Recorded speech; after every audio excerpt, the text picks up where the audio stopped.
to generating revenue from private train operators. Obviously, they will still be running a freight business. They will still be running, TNPA will still be running a port business. But their primary function is going to be as a network owner and the receiver of revenue from the fact that they are a network owner. She says the revenue generated from this initiative will be used to maintain and modernize the country's rail infrastructure.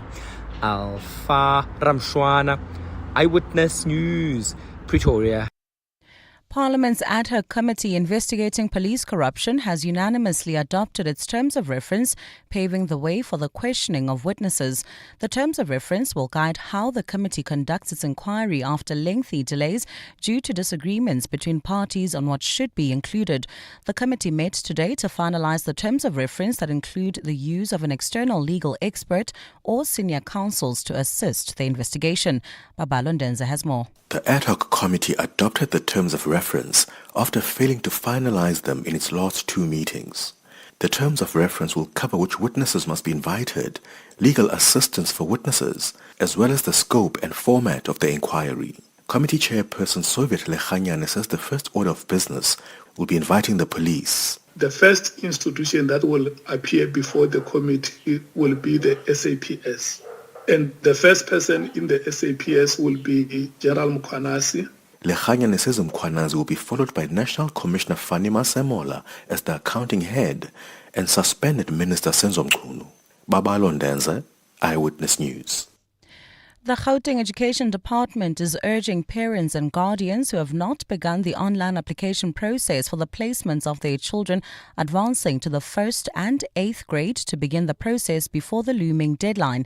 The department has highlighted that at least 97,000 applications recorded to date are incomplete, risking securing placement for their children. This was revealed in a briefing earlier today where the department gave an update on its online applications. MEC Matume Chilwane says parents are guided by a 5-step process which gives an indication on whether or not the submission has been successfully completed. Thando Luhlengcobo has more. The Gauteng Education Department has reminded parents that only upon successful completion of the online application will parents receive placement offers. The department says it will begin sending parents placement offers which begin on the 16th of October via SMS. However, MEC Matume Chilwane stressed that offers will only be given to parents or guardians who were able to complete all 5 steps of the online application within the given time frame. Chilwane highlighted that some applications recorded have missed some of the steps, making them incomplete and therefore cannot be validated by any of the province's public schools. Parents with completed applications have been assured that not all placement offers can be issued to all parents on the announced date, however will continue to be sent out throughout the rest of the year until all learners have been placed. Thando Luhlengcobo, Eyewitness News. Finance Minister Enoch Godongwana says Parliament's Budget Office is not up to the task of advising political parties on how to exercise their right to amend the national budget. Godongwana says instead of rejecting a budget outright, political parties should instead be recommending changes. Speaking at a public participation workshop on the country's macro-fiscal policy today, Godongwana hinted that he will only be tabling the mid-term adjustments budget in November, some 3 weeks later than is customary. Lindsay Dentlinger reports. Minister Enoch Godongwana says this year's protracted budget process was his biggest learning curve since he was first appointed 4 years ago. Treasury had to craft 3 versions of the fiscal framework which underpins the budget before it was approved by Parliament in May. Godongwana says this experience has necessitated new ways of crafting a budget to accommodate a coalition government. The members of Parliament must be able to examine that budget and question it and amend it, but not to reject it. Godongwana says Parliament's Budget Office also needs to up its game, in line with the new political landscape, and can't continue only to play the role of a critic, as it has done in the past. The Parliamentary Budget Office is not up to the task, but in order for it to be up to the task, it must help Parliament to amend. While Parliament has provisionally allocated the 22nd of October to receive the medium-term budget policy statement, Godongwana today indicated he will only do so on the 12th of November. Lindsay Dentlinger, Eyewitness News. And in the Western Cape, Cape Town Mayor Jordan Hill-Lewis believes the city's new fixed charges for water, sanitation and electricity is the perfect method to generate money needed for reliable service delivery and to upgrade the city's infrastructure. The city's decision to link certain fixed charges to property values is being challenged in court by the South African Property Owners Association and AfriForum. Both parties are hoping the Western Cape High Court will rule in their favour and declare the city's new tariff structure unconstitutional. Ntutuzelo Nene has more. Cape Town Mayor Jordan Hill-Lewis says he disagrees with AfriForum and the South African Property Owners Association's decision to challenge the city's new tariff structures. However, he says he respects their right to test this in court. The mayor adds that he's also grateful that in its court papers, AfriForum recognized Cape Town as one of the few places in the country getting things right. On the question being tested here, we believe that the method we've proposed is the fairest, most equitable way to distribute infrastructure costs. The Western Cape High Court is expected to hear the matter next month. Ndutuzelo Nene, Eyewitness News. Gold's trading at $3,372.27 an ounce. The rand's at 17.44 to the dollar, at 23.61 to the pound, at 20.44 to the euro. Brent crude oil's at $67.49 a barrel. In US sport, final spot on the line as the second leg MTN8 semi-finals take centre stage. Springboks seek redemption in their second rugby championship test against the Wallabies, and Lungingidi stars as the Proteas win their ODI series against Australia. A look at your weather. Clear skies in store for Gauteng. Tomorrow, Joburg will drop to overnight lows of 7 degrees and peak at highs of 29. Pretoria is at 9 and 30. Vereeniging is at 7 and 28. Cloudy skies for the mother city with scattered showers and rain tomorrow, along with moderate northwesterly winds at a low of 13 and a high of 15 degrees. The top story in Eyewitness News this hour.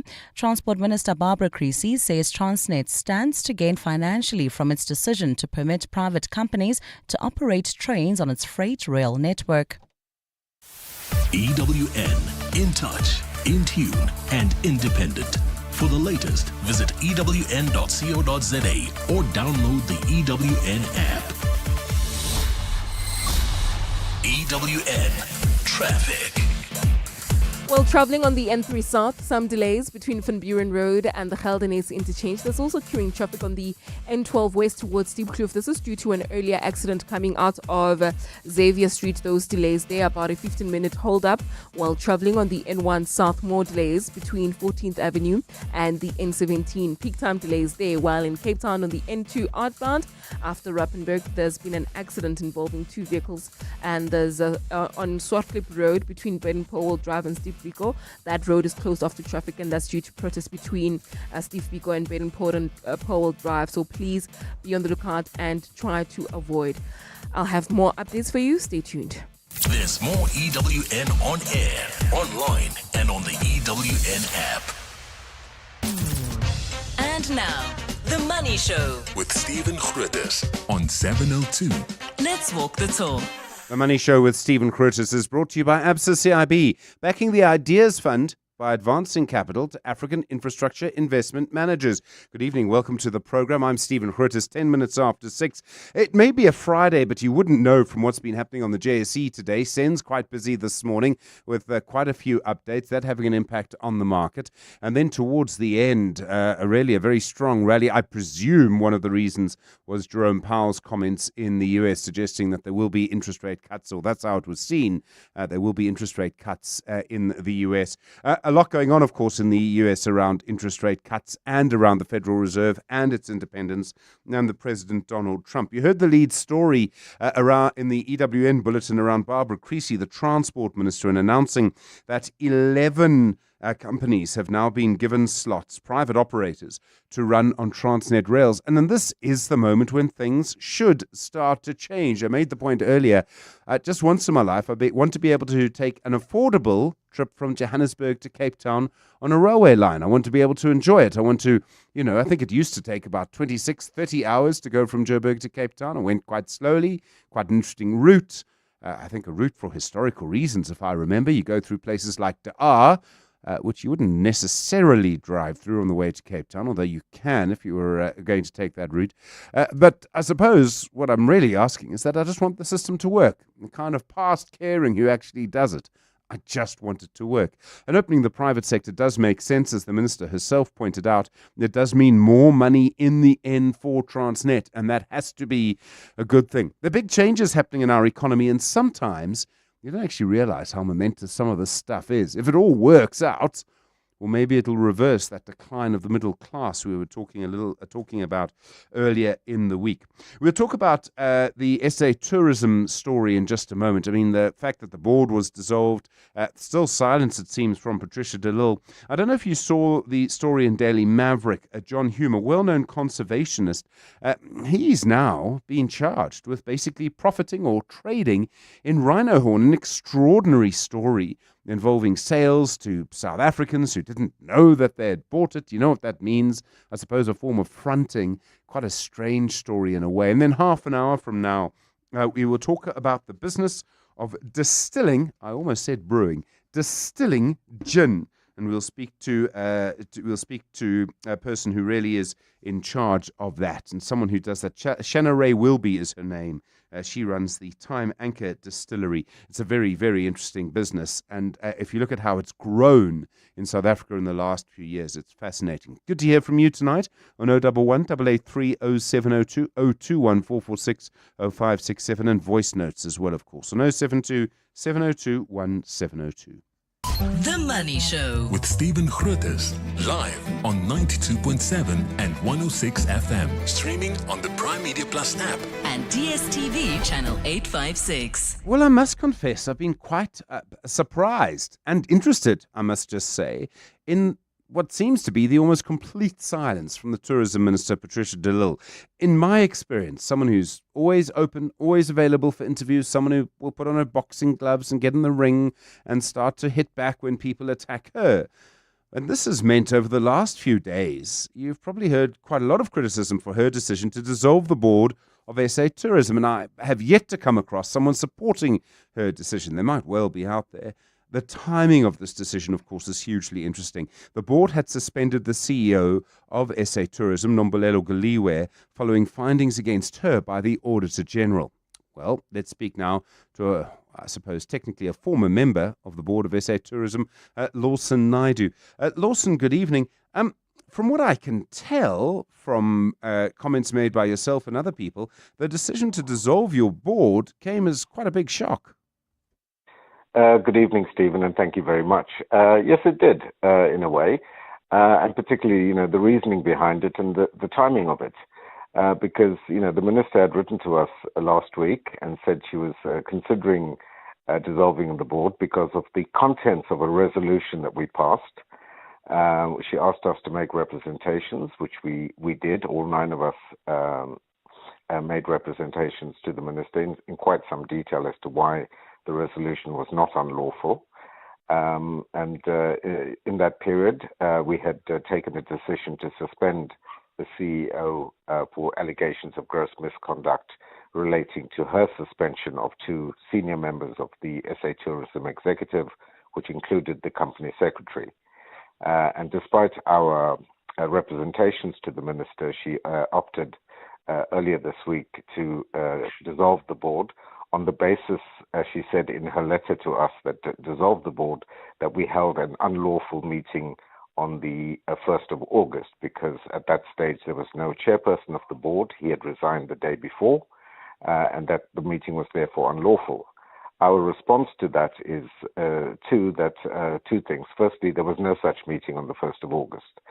We did, in fact, take a decision on that day, but that was done by electronic communication via a round-robin resolution.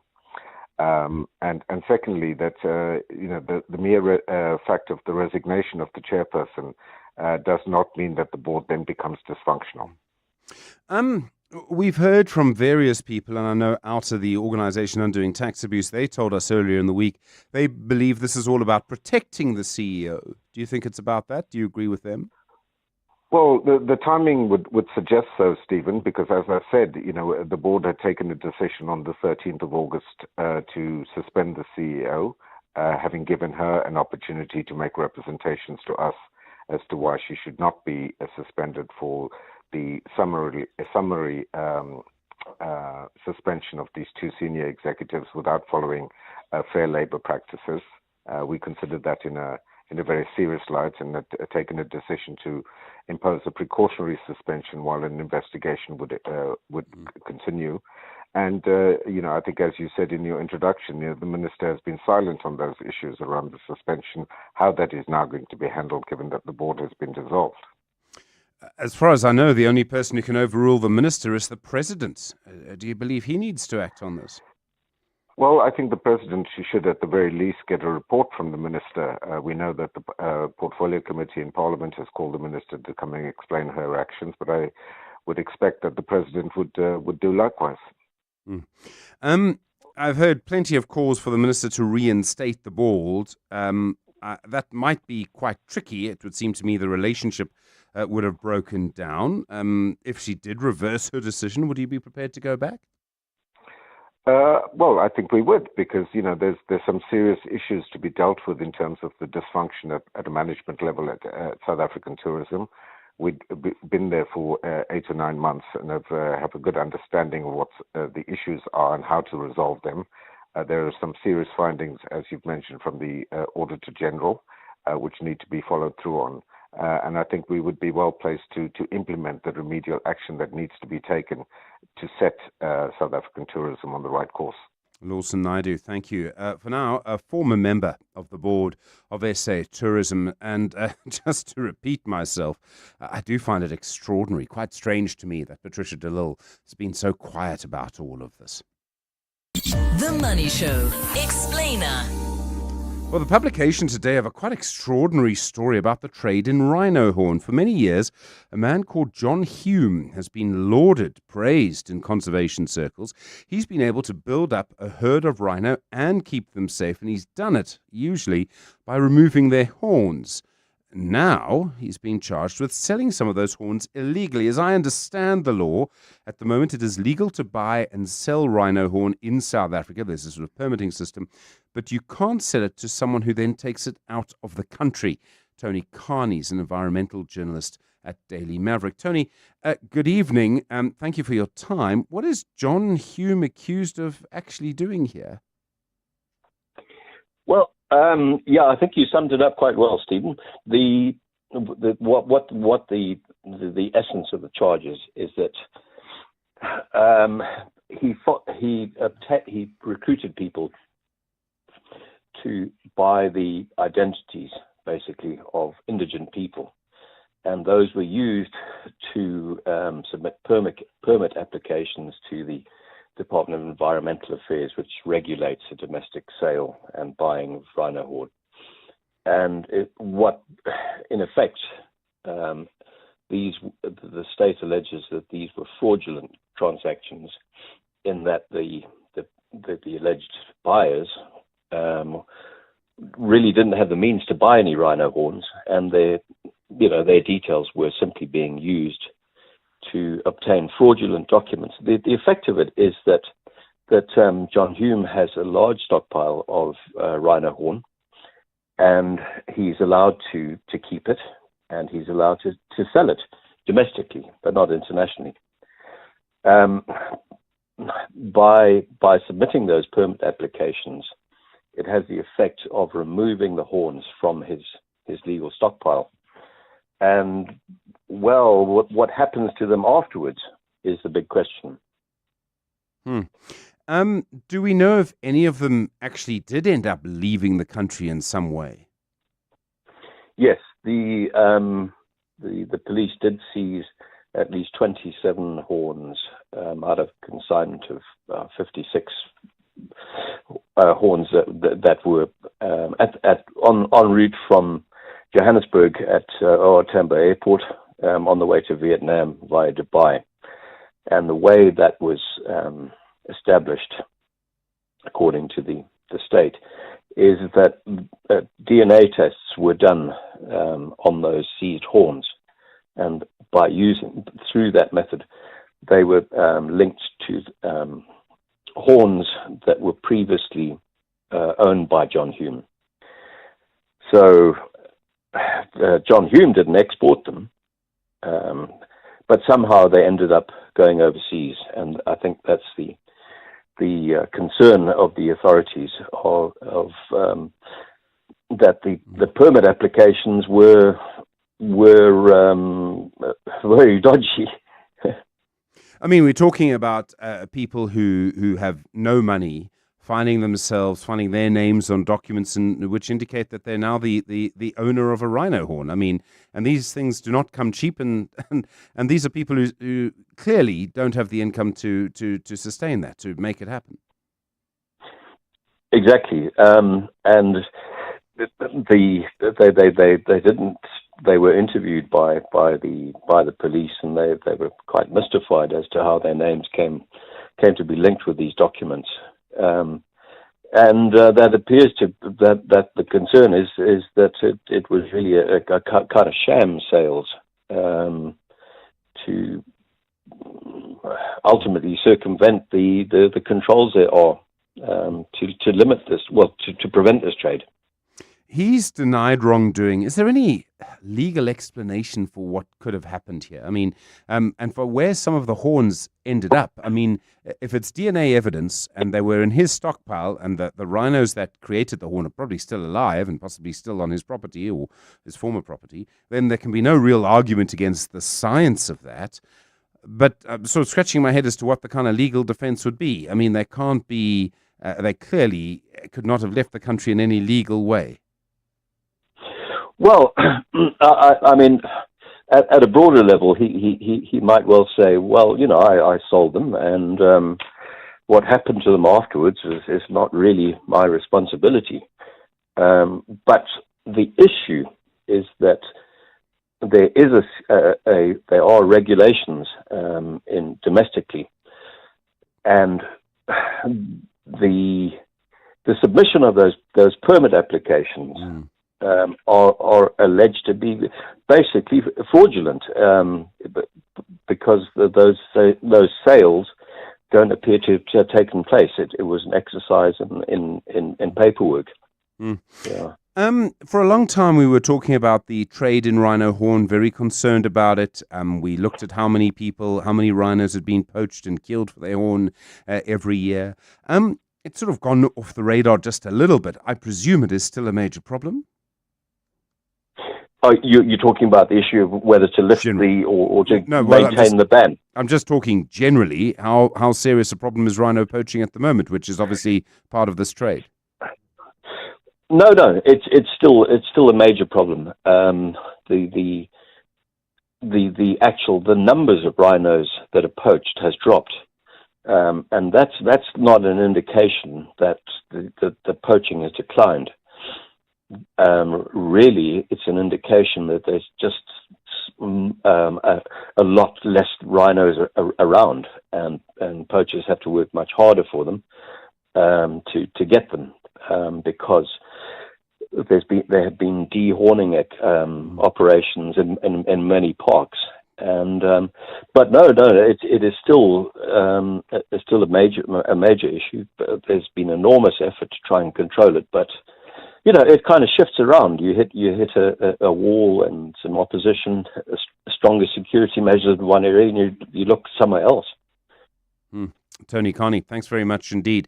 Environmental journalist at the Daily Maverick. He broke that story this morning about John Hume. Just to repeat, he does deny wrongdoing in this case. We'll have to watch the case as it progresses. You're with The Money Show, 25 minutes after 6. The Money Show. The Markets. Zwelakhe Mnguni is the Chief Investment Officer at Benguela Global Fund Managers. Zwelakhe, good evening. Good to chat again. Quite a lot of corporate news, actually, and Goldfields had a very strong result. Who doesn't love a higher gold price? Yeah, indeed, Steve. We saw quite a strong performance, driven by both the gold price that was up 40% and the production that was up 24%. So in the end, they ended up with over 100% increase in earnings. And that was a phenomenal result.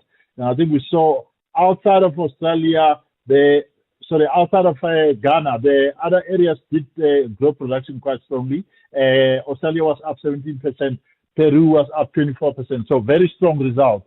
and the costs seem to be well managed, growing only 4%. It was one of those funny days where they had great results just on a very bad day for gold shares generally. I know. I think the market did anticipate to some extent the result as they were well telegraphed in advance. But I also think that the rand strengthening a bit did actually take wind out of their sails. Aspen Pharmacare, so an astonishing day. Their shares down nearly 7%. There seem to be all sorts of problems there. They've got a higher tax bill. They spent a lot of money restructuring in China. There's a lot of sort of bad news all at the same time around them. Yeah, it's been facing a lot of challenges, but I think amongst those challenges, it's not only on the sales front, but it's also the operational front where the manufacturing capacity has lost some clients, and the capacity utilization has dropped to some extent. So they are trying to rebuild that capacity, and they are doing a lot of restructuring, as you say.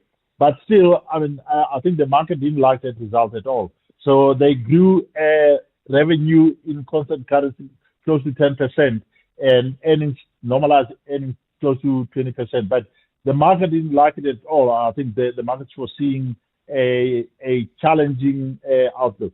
I mean, the question, of course, is can it recover? This is a company that's lost, what was it, half of its value, half of its market value over the course of the year. I mean, astonishing. It could recover, but I think it's going to be a hard slog. I mean, we've got a lot of execution risk embedded in this. And I think if I was Stephen Saad, I would consider maybe starting to rotate out of the driving seat and basically give other participants a chance so that they can maybe impact this business. He's been accumulating businesses on the basis of chasing growth, and that strategy hasn't worked out so well. Grindrod, quite a strong update from them. Their earnings were up quite nicely, partly because of a sale, though. Yeah, so the sale did flutter the results, but I think if one looks at the first half versus second half, the second half was stronger. They did say that the throughput in terms of the dry bulk terminal in Mozambique did see a bit of an improvement in the second quarter. So there has been an improvement in their performance. But they have announced a special dividend after those divestitures. They've announced a special dividend of about 25 cents on top of the ordinary dividend of 22 cents. So it was a good result, and they seem to be looking positive going forward. And then Jerome Powell speaking, and quite a lot going on while he was speaking, but markets loved that. They see it as, they interpret it as a sort of nod towards another interest rate cut. He did talk about inflation, and controversially, he spoke about the impact of tariffs as well. It was, and I think the market celebrated the announcements, actually. If you look at what he said, he essentially highlighted that there is an upside risk to inflation as a result of the tariffs, but there is also the downside risk on unemployment. So they have a dual mandate, and he spoke about balancing the two, and he believes that they should be reconsidering their position. He said they don't have a fixed position on the rate. So I think the market interpreted that as a guarantee that in September we'll probably get a 25 basis points. There are others that are betting 50 basis points, but I would be on the 25 basis points camp. Thanks very much indeed, Zulakam Guni. Really appreciate the time. Chief Investment Officer at Benguela Global Fund Managers. Just gone 6:30.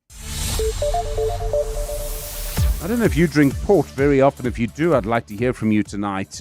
We'll look at the market for port in just a moment. Time, of course, now for the latest eyewitness news. And Maki Malapo with us. Maki, good evening. Barbara Creasy talking about the railways. Yes, Stephen, the minister insists that granting private train operators access to Transnet's rail network does not signal government's inability to manage freight rail on its own. Good evening. Speaking at a media briefing today, Transport Minister Barbara Creasy announced that 11 private companies have been conditionally approved to transport commodities on Transnet's infrastructure. This effectively opens the market to private players who will now compete with the state-owned entity to move cargo on the national rail network. Alpha Ramushana was in Pretoria. In a In a move already criticized by some as the privatization of services that should remain under state control, Transnet will no longer be the sole transporter of commodities on its rail network. Transport Minister Barbara Creecy has, however, assured critics that while private train operators will now be allowed access to the network, the rail infrastructure itself will remain in the hands of the state. So this is not something that is unique to our country. These reforms that we're introducing, they have been done everywhere. She adds that public-private partnerships in the freight rail sector are an established global practice. We do not believe it's appropriate to privatize infrastructure ownership. We want there to be interoperability in a strategic economic asset. The 11 private operators granted access must now acquire safety permits and other operational requirements before they can begin operating on the state-owned rail network. Alpha Ramshwana, Eyewitness News, Pretoria. The Gauteng Education Department has set the 9th of September as the final deadline for parents to submit all necessary documents required to complete the online admissions application. This applies to parents whose children will be advancing to grade 1 and 8 next year and have applied to schools through the online system. Applications close in the next 9 days. Gauteng Education MEC Matume Chilani gave an update on the status of the online application process during a media briefing today. Thando Luhlengcobo has more. During the media briefing, Gauteng Education MEC Matome Chilwane stressed the importance of submitting valid certified documents, particularly around the proof of address, as it is the document used to determine a child's placement. Chilwane has warned parents against submitting fraudulent proof of residence. He says in the past, parents have gone out to seek an address that is close to the desired school, which is not their actual home address. I do understand that sometimes parents might have a temptation to prefer certain schools and go to certain areas and seek address, whether it's from a family friend, cousin, doesn't matter. He has warned parents that schools have been given the right to verify whether the child actually lies in a particular feeder zone. Thando Luhlengcobo, Eyewitness News. And postal services around the world are pausing some deliveries to the US over confusion around new import taxes that must be paid on parcels from the end of the month. Last month, US President Donald Trump signed an executive order ending the global import tax exemption on low-value parcels, which takes effect from August 29th. While gifts worth less than $100 will remain duty-free, the changes mean all other packages will face the same tariff rate as other goods from their country of origin. Postal services, including Royal Mail and Germany's DHL, said they would suspend deliveries until they had proper systems in place to deal with the new rules. Royal Mail said it was withdrawing its current U.S. export services for businesses from Tuesday, but added it hoped to have a new system up and running within 2 days to allow it to comply with the new rules before they kick in. A fine Saturday in store for Gauteng. Tomorrow, temperatures will drop to overnight lows between 7 and 9 degrees and peak at highs between 27 and 30 degrees. Cloudy skies for Cape Town with scattered showers and rain along with moderate northwesterly winds tomorrow at a low of 13 and a high of 15 degrees. The top story in Eyewitness News. Transport Minister Barbara Creecy insists that granting private train operators access to Transnet's rail network does not signal government's inability to manage freight rail on its own. EWN Traffic. Travelling on the N12 West, we still have got delays between Xavier Street and the Deepkloof interchange. This is due to an earlier accident, while on the Golden Highway, roadworks are taking place and they're causing heavy delays. This is between the N1 exit and Union Avenue. This is in the Freedom Park area, so please be on the lookout there. While heading towards Protea Glen, heavy delays on the N12 West approaching the R558, and that's due to faulty traffic lights there. They're also out of order in four-ways at Winnie Mandela Drive and Leslie, and they are also causing delays. While in Cape Town, we still have got protest activities along Swart Clip Road between Steve Biko and Baden-Powell Drive. The following roads are closed off to traffic: Baden-Powell Drive, Steve Biko, along with the Alban Road. If you were traveling or you will be traveling in the city tomorrow, do remember that the Springboks will be facing the Wallabies at the DHL Stadium. This is tomorrow, so do expect delays as well as road closures around the Greenpoint Stadium and the Greenpoint area. So please do plan your trips ahead of time or try to avoid the area altogether. More updates at the top of the hour. There's more EWN on air, online, and on the EWN app. Beyond every boardroom is a story waiting to be written. A story of a business and its potential, of a community that thrives, a hospital that serves, and energy that powers millions of dreams. It's a story that only gets better with a partner that has the expertise and solutions to make it a reality.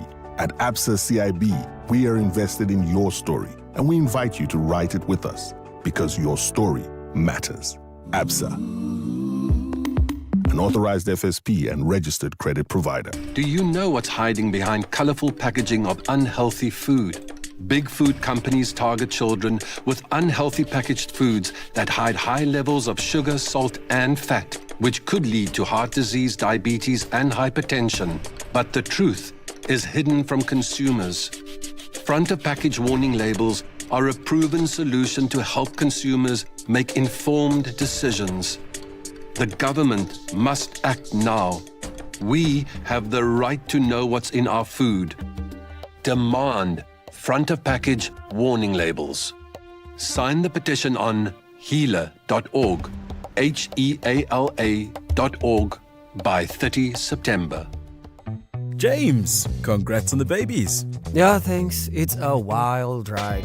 You're a new dad, 2 babies, 0 sleep, and 1 car that apparently couldn't cope. Yeah, the hatchback was my baby, but it just didn't have enough space for my 2 new babies. And are you happy with the price when you sold to We Buy Cars? Very.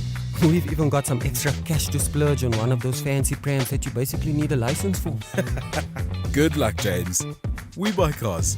Geared for family, geared for you.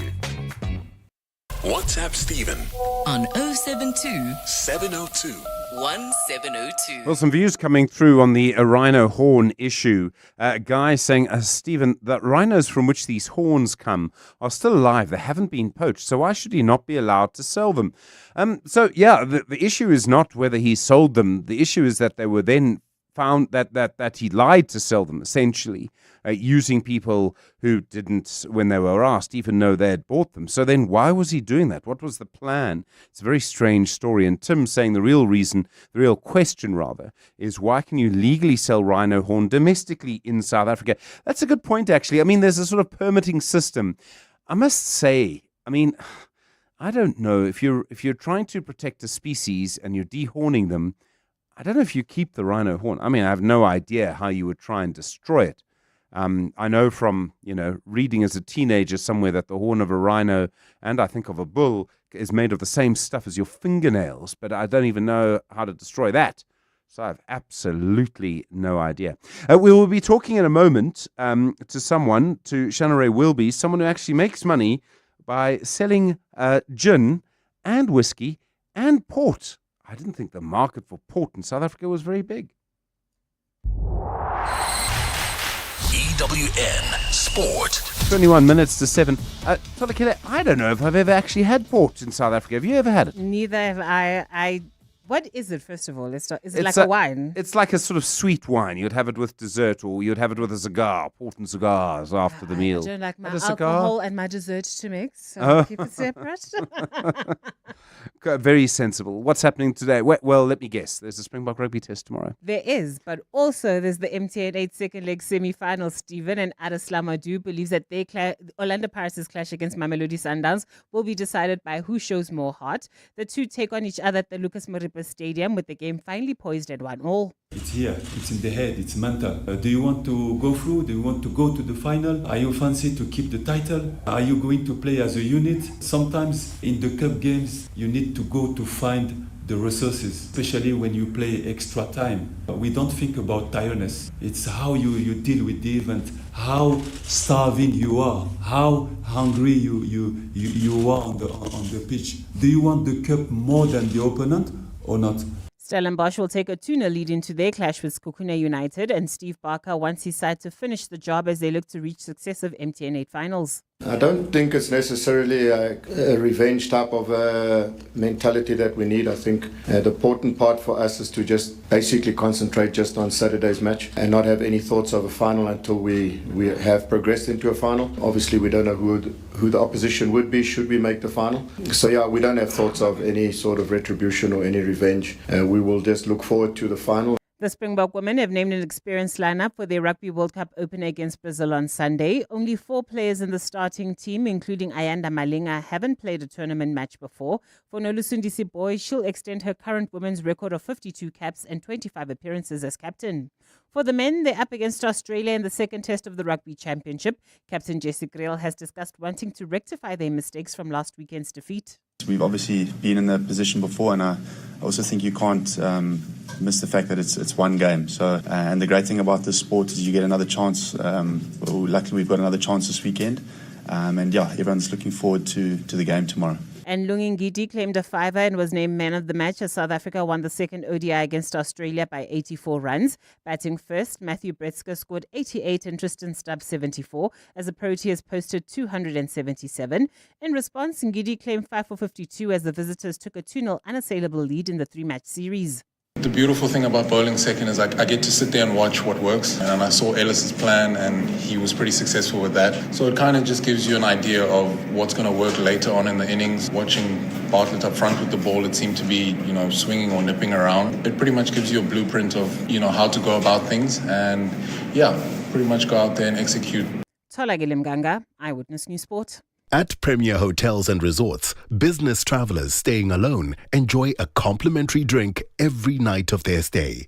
So, whatever your tipple,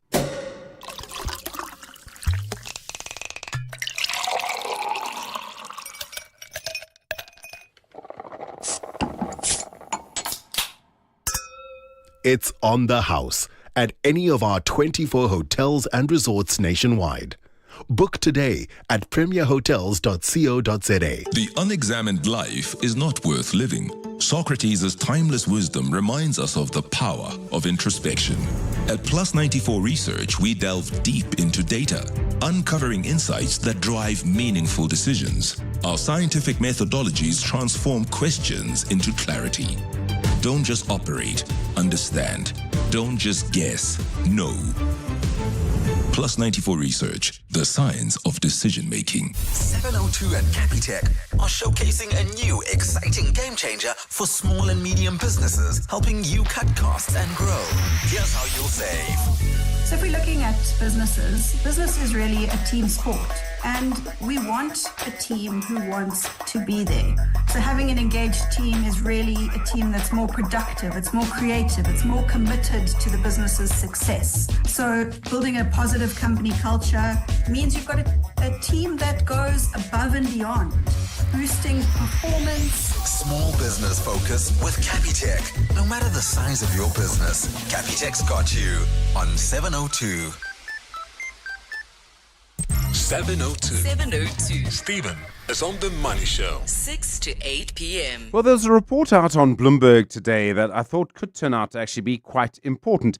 Essentially, it is about a company, a sort of zone in Russia, which is trying to find young women from South Africa to go and work there. Now, you might think nothing wrong with that. We have high unemployment. They clearly need people.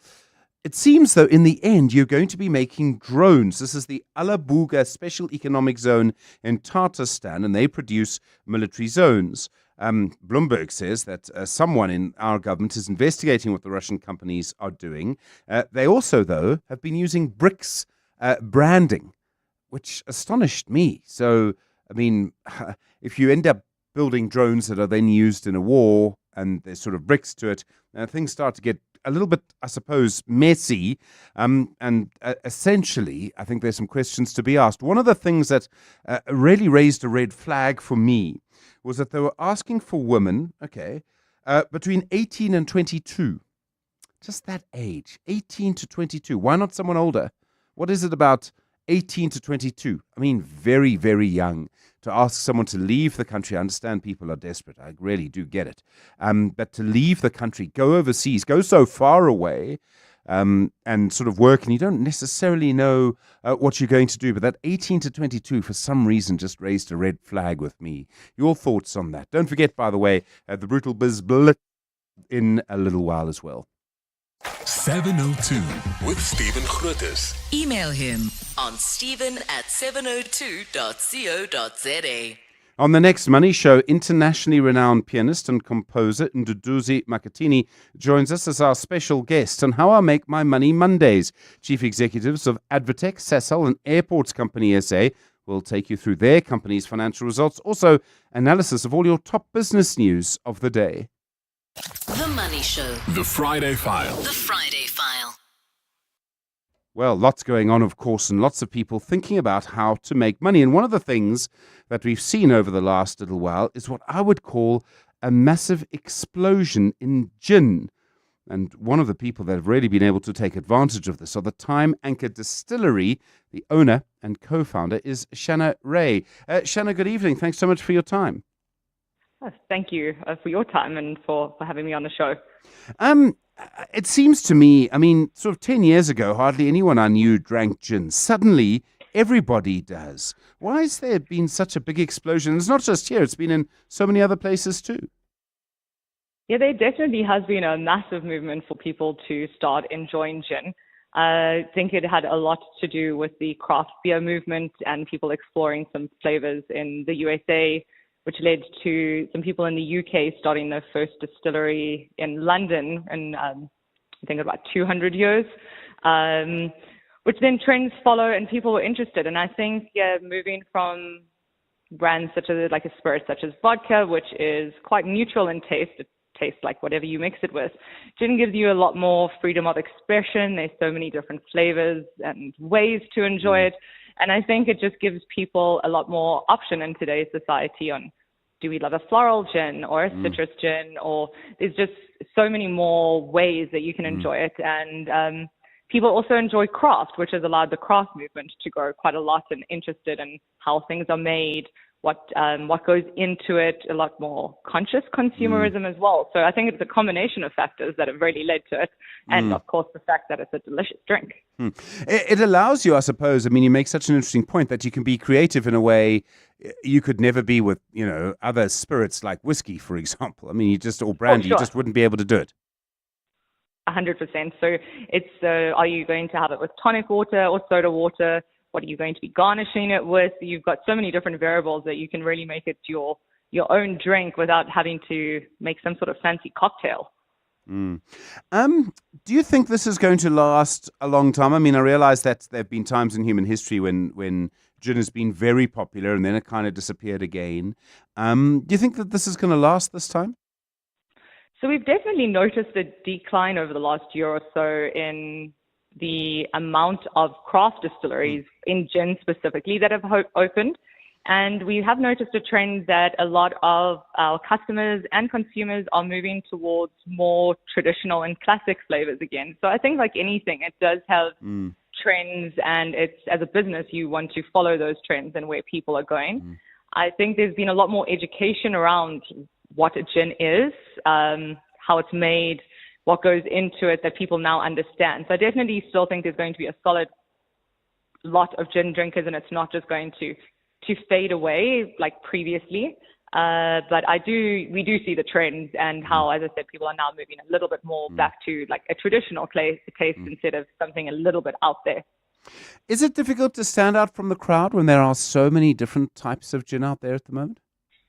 Oh yes, most certainly. There's so much that you need to consider. You could have a great gin recipe, but if you don't have the story, if you're not passionate about why you've done that, if your bottling and your packaging, the flavor, we're very fortunate. We've won a lot of awards at our distillery for our Marari gin range. Across a range of gins, I think we have over 100 different awards, a couple of gin of the years.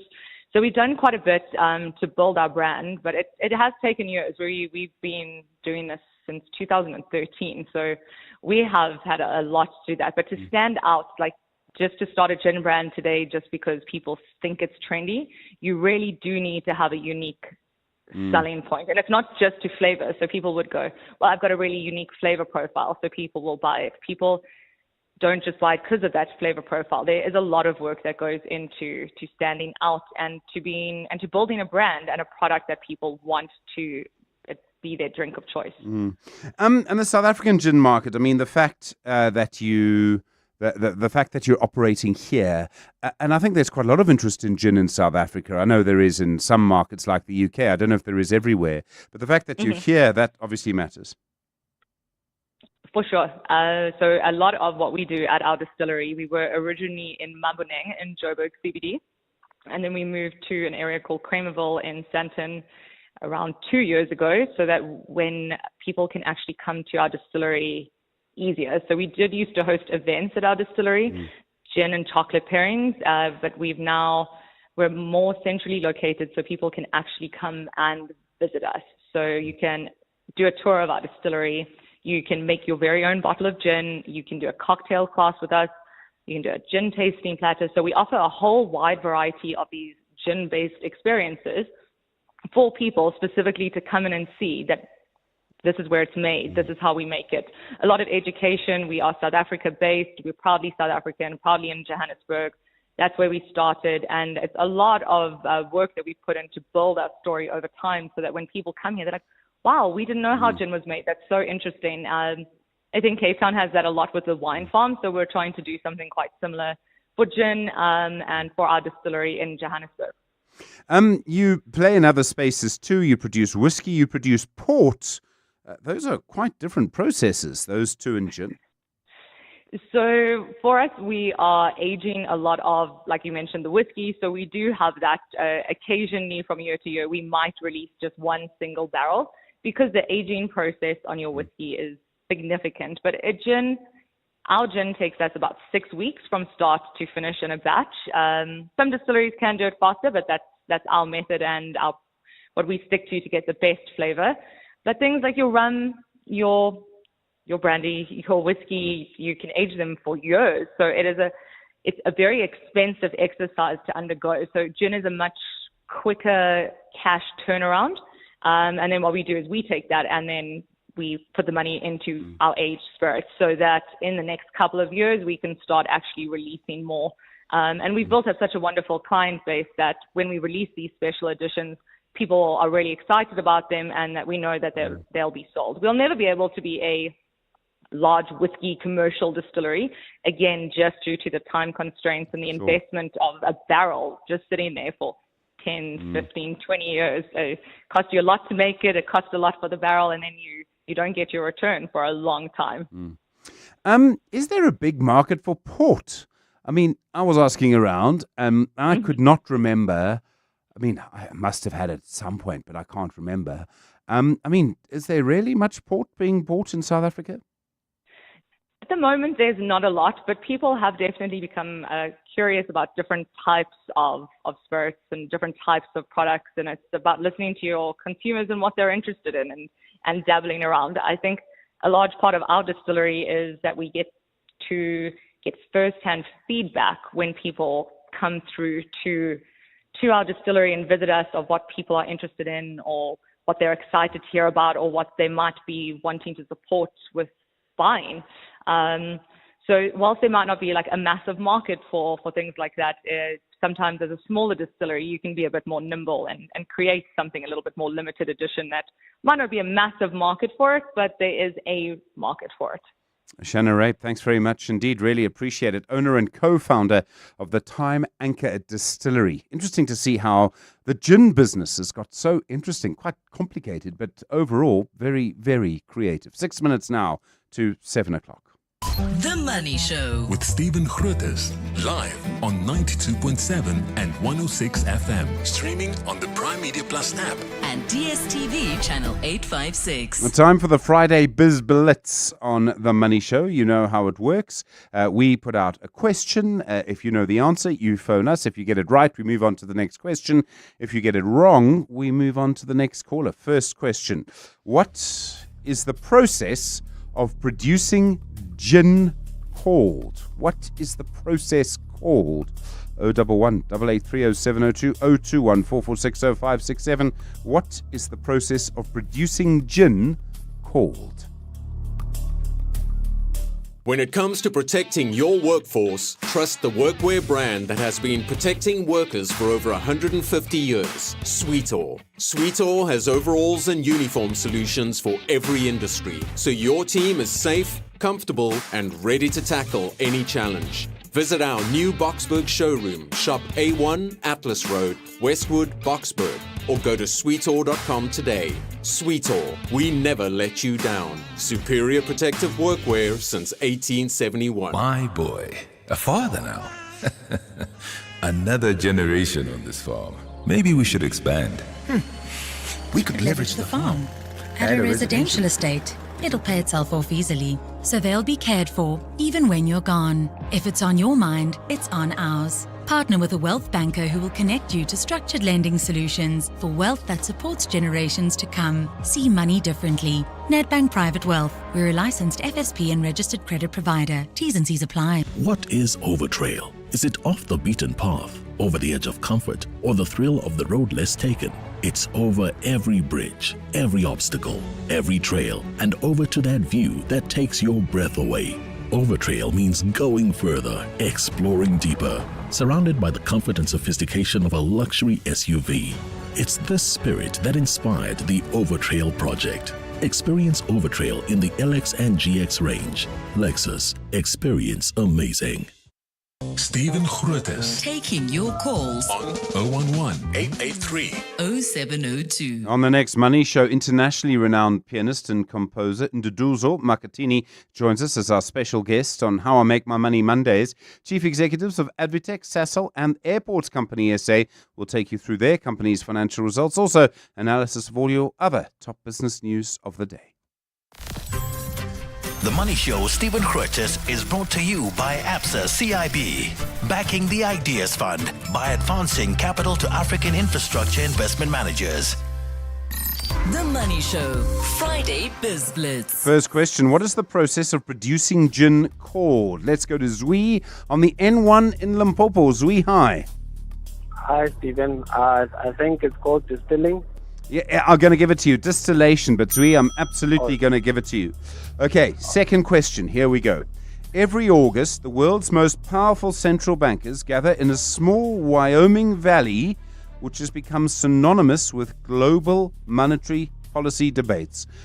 Where's Jerome Powell been this week? What's the place called? We have been speaking about it all week. Sure. I'll go with Geneva, Stephen. Oh, no. It's not Geneva, Zwi. Oh my. You don't know what the place is. All right. Sorry, Zwi. Drive safely on the N1 there to Limpopo. Okay. The world's most powerful central bankers. They gather in a small valley in Wyoming in the United States. It's become synonymous with debates around global monetary policy. What is it called? And it is a phrase, a name you'll have heard me use quite a lot this week, and earlier today Jerome Powell was speaking there. We'll also ask you a question about a South African pharmaceutical company. We will look at quick service restaurants, and we'll ask a question about Kenny Fichler as well. But first, what is the name of the place where central bank governors have been meeting this week? It's a very interesting question. Some of the conversations that are happening there are very important indeed. So, what is the name of this place in Wyoming in the United States? It's one of those names, once you've heard it, quite hard to forget, partly because of kind of how it ends. It's a very strange sort of name. Also questions to come about a coal producer on the Friday Biz Blitz. But our first question, we've got to get past it, is what is the place called where Jerome Powell was speaking today, where central bank governors were meeting? Let's go to Roberto in Bedford View. Roberto, hi. Hi, hello. Yeah, go for it. It's Jackson Hole. It is Jackson Hole, yes. Okay, next question. Which South African pharmaceutical company will delist from the JSE after striking a deal with Natco Pharma? Ooh, I didn't catch that news. Avacare? I'm not sure. No, sorry, Roberto. All right, well, the answer is Adcock Ingram. And that's the South African pharmaceutical company that's going to delist from the JSE. With the Money Show, it's Friday at 7 o'clock. This is EWN. Good evening, I'm Maki Malapo. SA Steel Mills employees are appealing to the Industrial Development Corporation to prioritize their job preservation, workers' rights and welfare when approving the sale of the company's assets to an investor. Employees affiliated to trade union NUMSA picketed outside the IDC's office in Sandton earlier today, calling for it to expedite the company's business rescue process. The IDC is a shareholder in SA Steel Mills that has been under business rescue since last year and has requested for an expression of interest from a potential buyer. The future of more than 700 employees who have been without pay since the start of the rescue process hangs in the balance. The disgruntled workers called on the corporation to intervene and bring an end to the process, saying their households have been crippled by it. Metal Workers Union NUMSA, representing the affected workers, handed over a memorandum of demands calling for the IDC's intervention. It's understood Alfeco and ProRoof are companies that have expressed interest in acquiring the assets as a business or the business as a going concern. NUMSA spokesperson Pakamile Hlubi Majola. The IDC is the shareholder at SA Steel Mills. And right now, SA Steel Mills is currently under business rescue. Our members are very frustrated because this business rescue process is taking very long and seems to be no end in sight. It's emerged that 2 weeks after being nabbed for fraud and corruption, Senior Crime Intelligence Officer Nozipho Madondo was transferred to KwaZulu-Natal to work as Ilembe's District Police Commissioner. This has been disclosed in Madondo's affidavit to the Pretoria High Court, where she's seeking a relaxation of her bail conditions. Madondo, along with 5 senior officers, are accused of colluding to appoint an inexperienced officer to a high-ranking position within crime intelligence. Tabiso Goba has more. Part of Nozipho Madondo's bail conditions is that she's not allowed to enter the premises of any SAPS crime intelligence office in the entire country. Madondo is also prohibited from interacting with any of the state's witnesses, a majority of those officers within crime intelligence. Before being transferred to KwaZulu-Natal, Madondo was based at the Pretoria SAPS office as intelligence head of analysis. Advocate Zandile Mshololo says these bail conditions prevent her client from doing her job. The office where the applicant is currently working is in the same premises with the offices of the Crime Intelligence Office. The situation makes it difficult for the applicant to perform her duties in terms of the employment contract. The matter resumes on the 8th of September for continuation of oral arguments. Tabiso Goba, Eyewitness News. In the Western Cape, 7 suspects have been arrested in Imizamo Yetu following a taxi-related shooting incident last night. The Hout Bay Fire Department informed police about a number of people who had arrived at the station with gunshot wounds. 2 victims died, while 5 other victims are undergoing treatment for their injuries. Police spokesperson FC van Wyk says the suspects will appear in the Wynberg Magistrates Court once charged. The motive for this shooting incident forms part of police continued investigations. 7 suspects aged between 19 and 31 were arrested and 2 firearms were recovered. These firearms will be subjected to ballistic testing. The city's MMC for Safety and Security, JP Smith, says the suspects were stopped by private security companies. Next month, we will launch the neighbourhood safety officers within Metro Police, which will consist of officers dedicated to each ward in the city. National Treasury says it will be tougher on national departments and how it allocates funding in future. It says departments can no longer expect their budgets to naturally increase year on year. The department has invited the public to make inputs on the budgeting process as the fiscus prepares for the next budget cycle. Lindsay Dentlinger has more. This year, government will have to pay back 171 billion rand in debt, which excludes its arrangement with Eskom, while still needing to borrow 588 billion rand to fund current expenditure. Chief Director at the National Treasury, Marumo Make, says expenditure must be reined in and departments can't expect years of incremental budgeting to continue. Everything is a priority, we understand, but in an environment where the resources are constrained, you gotta have to identify priorities within your priority list. Marque says Treasury has always come under flack for the way in which it seeks to control expenditure, but it wants to move towards identifying the strongest expenditure priorities. What we normally used to call as the hairline cuts, it has never worked because hairline cuts tend to just treat each priority as if they are the same. Marque says Treasury hopes its spending reviews will identify the country's most pressing needs and weed out underperforming programs where savings can be made. Lindsay Dentlinger, Eyewitness News. And Transport Minister Barbara Creecy says the decision to allow private train operating companies to access Transnet's rail network will stimulate economic growth. 11 private companies have been approved to use the network through allocated slots across Transnet's 41 routes. This means the state will now work with private operators in moving minerals and other goods by rail. Speaking at a media briefing in Pretoria today, Creecy said Transnet itself will benefit from this move. The benefits of third-party access, among other things, will include improving utilization of the network and thus increasing rail efficiency, reducing network unit costs by involving more operators, increasing revenue to contribute to the investment in the maintenance and modernization of the network, and reducing the external costs of freight logistics. Creecy says allowing private companies to operate on the state's rail network will also create jobs. This is a significant step in our rail reform journey and makes open access to freight rail a reality in our country. It will contribute to a more efficient, reliable and sustainable rail system that can promote inclusive growth and, of course, ensure job retention and future job creation. Gold's trading at $3,372.25 an ounce. The rand's at 17.45 to the dollar, at 23.60 to the pound, at 20.46 to the euro. Brent crude oil's at $67.64 a barrel. And in the traffic, we've got delays along the N12 West approaching the R558. That's as you head towards Protea Glen. And that's due to faulty traffic lights while traveling in Freedom Park. Delays along the Golden Highway between the N1 and Union Avenue. That's due to roadworks, and more roadworks are taking place along the R21 South coming out of Olifantsfontein Road in Tembisa. A look at your weather. A fine Saturday in store for Gauteng tomorrow. Joburg will drop to overnight lows of 7 degrees and peak at highs of 29. Pretoria is at 9 and 30. Vereeniging at lows of 7 as well, reaching highs of 28 degrees. A cloudy day for Cape Town with scattered showers and rain, along with moderate northwesterly winds tomorrow at a low of 13 and a high of 15 degrees. The top story in Eyewitness News this hour.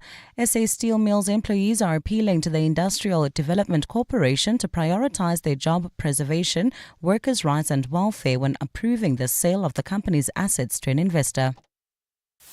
EWN, in touch, in tune and independent. For the latest, visit ewn.co.za or download the EWN app. The Money Show, Stephen Grootes, is brought to you by ABSA CIB, backing the Ideas Fund by advancing capital to African infrastructure investment managers. 7:02. You're listening to the best of The Money Show. The Money Show. Welcome to the Best Bits of the Money Show, a digest of some of the most important contributions, thoughts, concepts and insights on The Money Show this week. If you'd like to hear more, please go to our website or your podcast app and search for The Money Show. Might well be worth sending to a friend, a colleague, a family member, someone who you think's about to make a financial decision or just needs a deeper understanding of what's going on in our economy. To start, some of the most important news stories from this week. The hearing of the Competition Commission's pursuit for justice, their investigation into the Rand manipulation case before the Constitutional Court. That case has been going on for a very long time. Arguments from all sides, so many of them, in the Constitutional Court this week. The Tourism Minister, Patricia de Lille, also dissolving the Board of SA Tourism. Quite an outcry to that. I think that story's got a long way to go. And then the inflation rate up by 0.5 percentage points from 3% in June to 3.5% in July. This week on Business Unusual, Graham Codrington, lead researcher at Tomorrow Today, spoke about the surprising stock price fluctuations of Duolingo. It's a language learning app that's transformed into a tech startup. At one point, it had a valuation of $15 billion. Yes, Steve, for those who want to learn another language, Duolingo has hundreds, actually, of languages that you can learn. It is a sort of gamified type app where it uses all sorts of psychology to get you to do a few little translations a day, teaching you language and vocabulary and so on. I've used it to try and learn Zulu and even a little bit of Arabic as well. And it's probably most well known by people who use it as being slightly passive aggressive, actually. If you forget to do a lesson, sort of at about this time at night, it starts to chirp you a little bit and tell you just, how bad it would be if you lost your streak of days in training and things like that. And, I think you either like it or don't like it, but it is a fun way, maybe not the best way, but certainly a fun way to just learn a new language. But here's the thing, Stephen, people might not realize this. It was listed on the NASDAQ in 2021. It has a $15 billion, that's billion with a B, dollar valuation for an app that teaches you language for sort of 5 minutes a day. I mean, that's quite an insane stock price, that. Yeah, and it's also not, to use the phrase, not a huge moat around it. Someone could copy that in a heartbeat. I mean, not me, but someone who knows what they're doing. Well, exactly. There are lots of competitors, but Duolingo kind of got into the market I think it was launched in 2011. So again, not an old company, but they just seem to get it right. And just get the tone right, and they've got internal competitions that get everybody going. But I thought it would be an interesting case study of what's happened to them in the last about 9 months or so. If anybody wants to quickly check out the Duolingo stock ticker, it looks like a roller coaster for the last little while. And it's a little microcosm of what's happening more generally in any sector that is impacted by technology or technology trends, or especially generative AI. Because about 8 or 9 months ago, Duolingo announced that they were going to replace quite a lot of the people who work for them. Obviously, you've got to have people who are coming up with these little language models and these little daily tests that you do. And they were going to replace all of those people with generative AI. And there was immediately a massive backlash.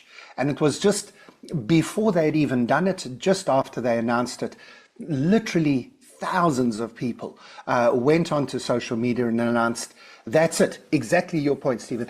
There are other competitors around. I don't have to be with Duolingo. I'm out of here if you are going to act that way to your people. It then turned out that those people were correct. AI is actually pretty bad at doing translation. I mean, it's quite good, but when you're learning a language, it's not the same as just being able to do a rough translation. A language has got lots of nuance and idioms.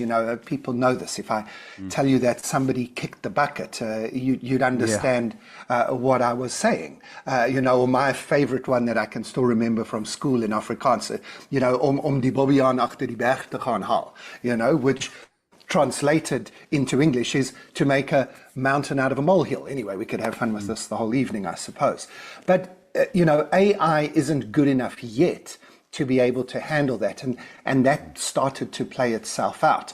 So Duolingo turned around and said, okay, we changed our mind. We're going to do it with humans again. The stock rebounded nicely. And then just last week, the new versions of a few generative AI platforms came out. So GPT-5, a new version of Grok, a new version of Claude. And they had increased dramatically the way in which they do translations and how good those translations are.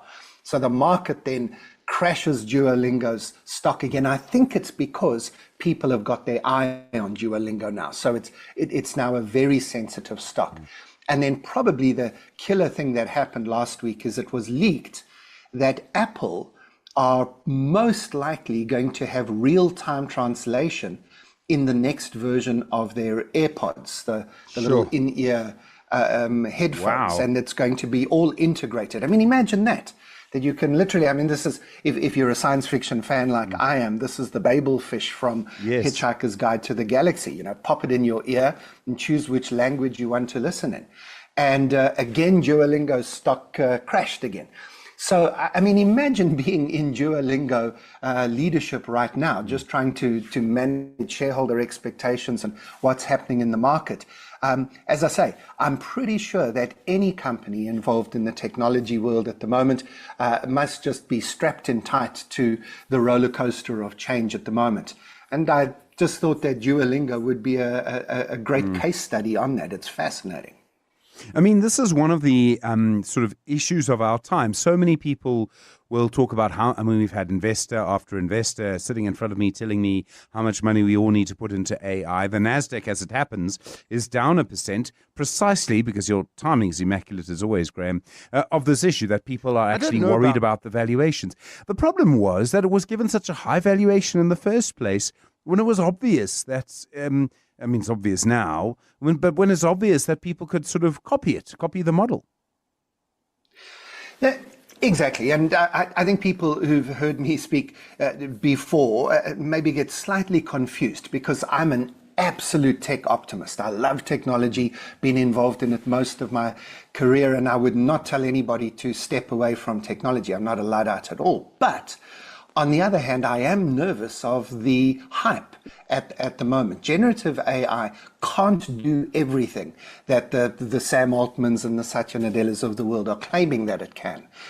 They're making huge claims because they've got these massive valuations they've got to prop up, and they are in continual funding rounds. And the amount of money they're looking for every 6 months is insane at the moment. So it really, really does feel like we're in a bubble. And I suppose the lesson that we should take away is if you're doing something that is truly valuable, that is adding real value to people, that is doing something that has a touch of humanity, can we call it that, attached to it, like even playing games to learn a new language, but there's this touch of humanity. It doesn't feel like you're stuck in some computer system. There was this fun involved. Then you're probably fine. But if you succumb to some of the technology hype and just hand over your soul to the machine, I think the market might find you out in the next little while, and Duolingo might not be the only stock that starts to fall off the edge of a cliff in the next few weeks and months. That was Graham Codrington, the lead researcher at Tomorrow Today. Beyond every boardroom is a story waiting to be written. A story of a business and its potential, of a community that thrives, a hospital that serves, and energy that powers millions of dreams. It's a story that only gets better with a partner that has the expertise and solutions to make it a reality. At ABSA CIB, we are invested in your story, and we invite you to write it with us, because your story matters. ABSA, an authorized FSP and registered credit provider. Johannesburg, the Tribute to Women show is here. Join us on the 24th of August at Marks Park in Emerentia as we honor 31 years of democracy and the incredible contributions of women in South Africa. Featuring an all-star lineup, Keisha White, Ami Faku, Thandiswa Mazwai, Loyiso, and more. Get your tickets now at webtickets.co.za. The Tribute to Women show, proudly presented by Sheer Entertainment. When your business needs labor, fast, compliant, and ready to deliver, you need more than just staffing. You need a triple BEE Level 1 partner with scale, speed, and 50 years of proven expertise. Workforce Staffing supports thousands of businesses across industries with fully managed, legally compliant temporary workforce solutions across South Africa and beyond. Visit workforcestaffing.co.za today and let's get to work. Workforce Staffing, the preferred staffing partner. Do you know what's hiding behind the colorful packaging of unhealthy food? Big food companies target children with unhealthy packaged foods that hide high levels of sugar, salt, and fat, which could lead to heart disease, diabetes, and hypertension. But the truth is hidden from consumers. Front-of-package warning labels are a proven solution to help consumers make informed decisions. The government must act now. We have the right to know what's in our food. Demand front of package warning labels. Sign the petition on heala.org, HEALA.org, by the 30th of September. 702. The best of the Money Show from this week. I don't know about you, but I think it's likely you're feeling your money just doesn't go as far as it used to. In fact, you have a lot less money to spend than you did. It turns out there are important reasons for that. This week, in a special feature on The Money Show, we spoke to 4 people about how we're being caught up in this financial vice. We started with the independent economist Elise Kruger. She'd been looking at the numbers from the BankServe Africa report released this week. Yes, the Bank of Africa take-home pay basically, it's an average of all the salaries paid into bank accounts, cleared through Bank of Africa. So it is a snapshot of the status, I would say, of salary earners. And then we track that over time to get a feel for the trend in the employment market, trends in salary increases and so on. And what we really saw in this July number is a further tick down. And it was actually the first consecutive month of moderation in this take-home pay, which is starting to become a bit of a concerning trend, though it is off a fairly high base in the sense that we have moved lower since Feb, and we had quite a peak in Feb. So the average for the first 7 months of the year is still quite notably above a year ago. You look at what people are being paid. There's also what people have to pay out. So, for example, last month we saw quite a big increase in tariffs from municipalities, for example. Yes, people are taking home money, but they have to pay out more as well. And I think the feeling is that you get a bit squeezed in the process. Absolutely, especially, in the month of July. I think, the focus is very much on that, municipal account, where we get all these annual increases that are way above, average inflation in South Africa, and also above your salary increase. So this is really a month where that squeeze, I think, is really, in stark sort of focus. However, if you look at it over the total basket of the CPI, then, the picture is slightly more positive in the sense that average inflation is running at about, say, 3.5% for the year as a whole. Incidentally, also today's number. But say average for 2025 at 3.5%, and if you think about the salary increase around 5%, then you're looking at a real salary increase again in 2025, which theoretically should preserve purchasing power for salary earners somewhat. Elise Kruger, thanks very much indeed. Independent economist Benay Sagar is the executive head at Debt Busters. Benay, good evening. You would think with interest rates coming down, with inflation being lower, the pressure would be easing a little. What are you finding? Thanks, Stephen, for having me on the show. I think similar to what was said before, there's definitely relief from interest rate reduction, and we've seen a huge number of people tap into what's affectionately known as a two-pot retirement system. But I think where the pressure is, particularly from a lending perspective, is the average incomes haven't really grown over the last, let's call it 9 to 10 years, since 2015 or so.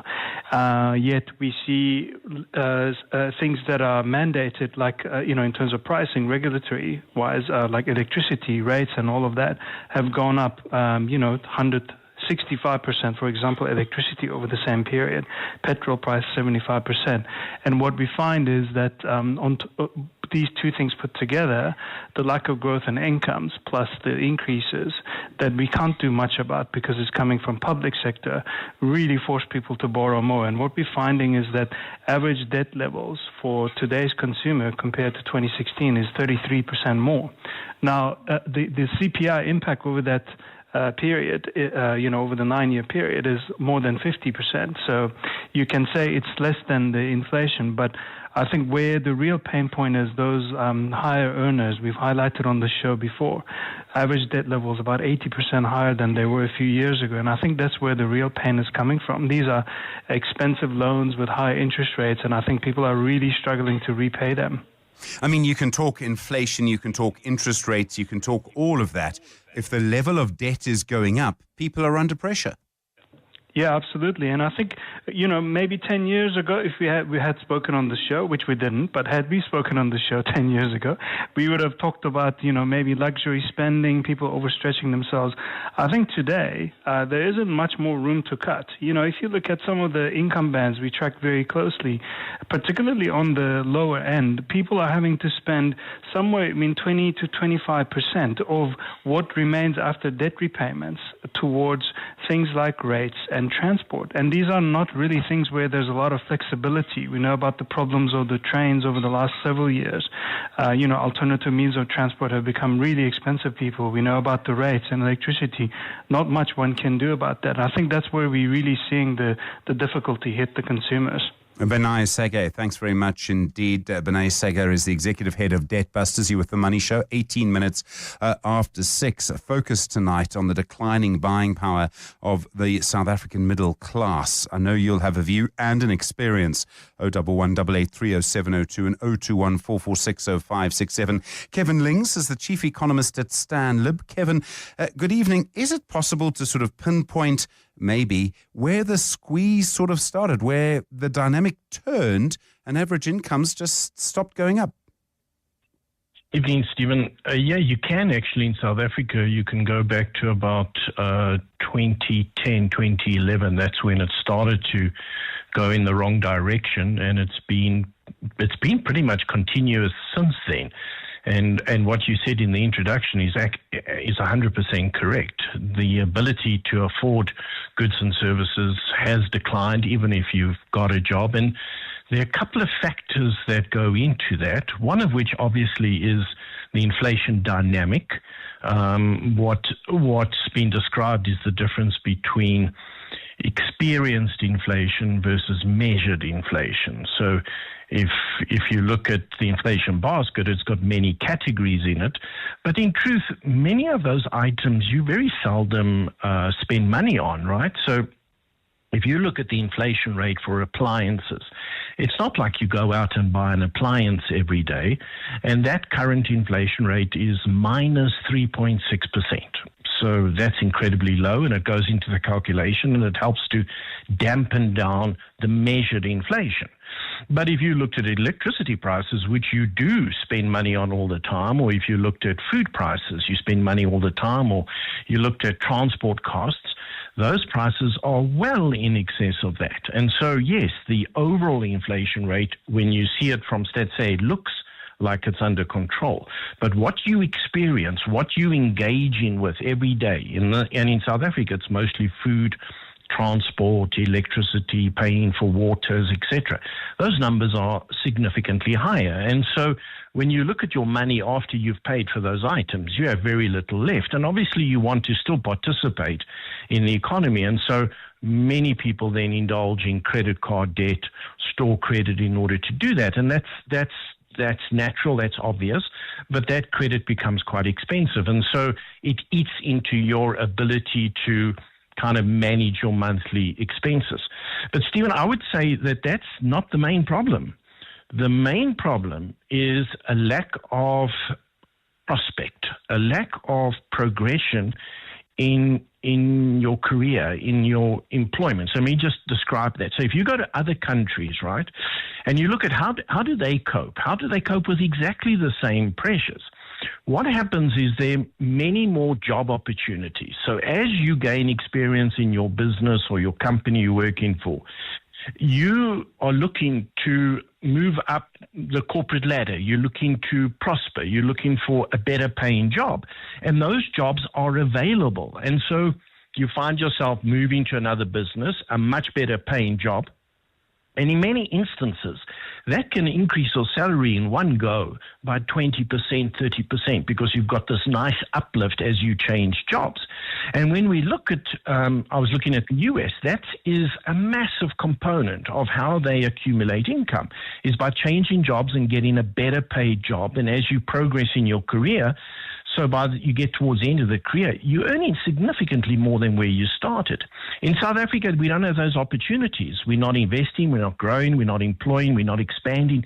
There are very few opportunities. And so the ability for somebody to progress in terms of their salary, to get a promotion within their own business or to move to another company for a much better paying job, that's incredibly limited in this country because you don't have economic growth.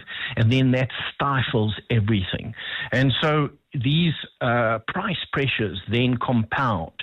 If you think about your own career, I mean, your prosperity has increased significantly over time because you've been able to move into different job opportunities, and those have given you an uplift in terms of your income.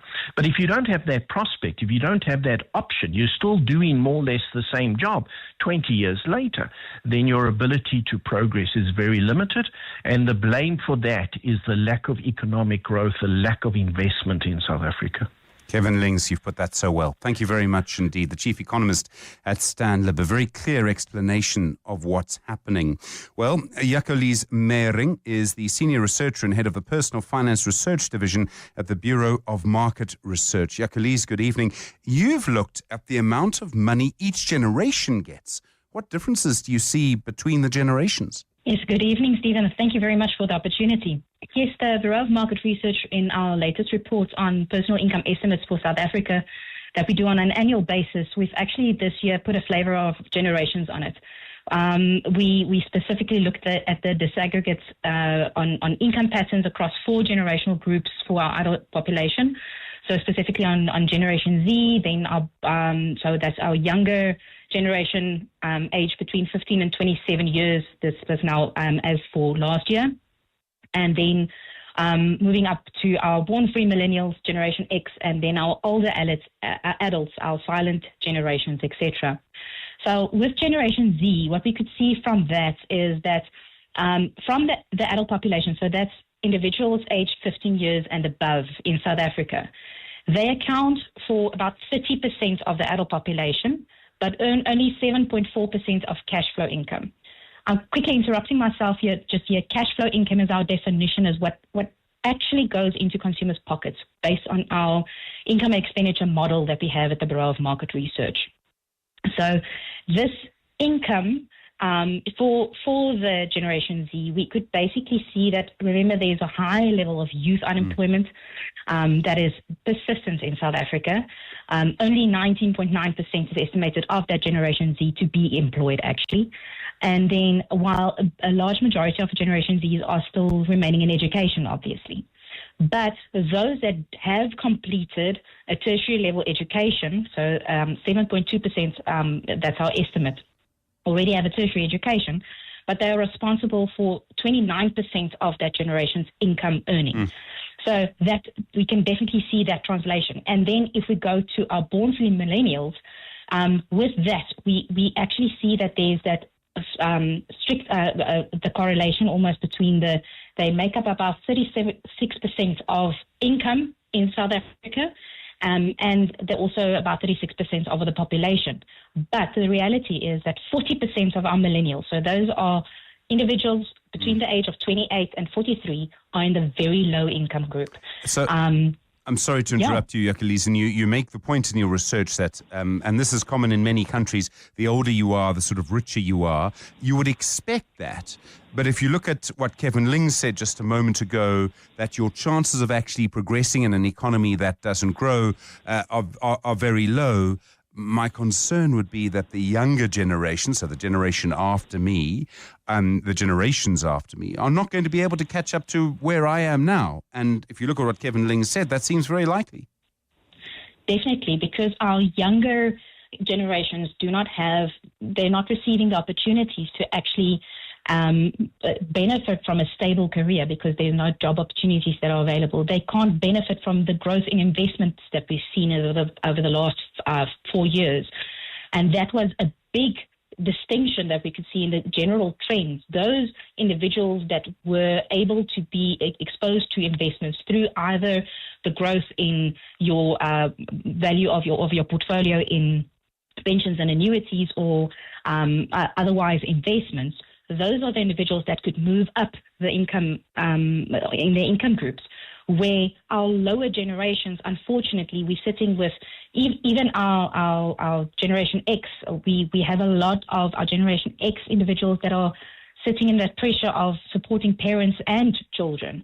So, and if we look at our top older generations, there's only a very, very small portion of our older adults that has actually 1.9%. This is actually a very, very bad statistics, but 1.9% of our older adults account for 53% of our older generation's income. The rest are all dependent on grants. So there's some real intervention that's needed so that we don't lose our generations. That there's not that if we don't improve employment opportunities for our younger cohorts and income growth doesn't become more inclusive, we're going to see inequality just deepening further, and we're going to possibly lose a generation that could be excluded from growth. That was Jacqueline Meyering, Senior Researcher and Head of the Personal Finance Research Division at the Bureau of Market Research. Just bringing it into that special feature we did this week on what's happened to your money over the last 15 years or so. My friend always says, not my problem, bro. But what if it was your sister, your mother, your daughter? Gender-based violence is everyone's problem. And good men don't look away. If you see abuse, don't be silent. Report it. Call the SA Police on 10111 or the GBVF Command Center on 0800 428 428. Strong men protect. Strong women stand up. Together, we can end gender-based violence and femicide. Break the vicious cycle. Act now. A message from Government Communications, the GCIS.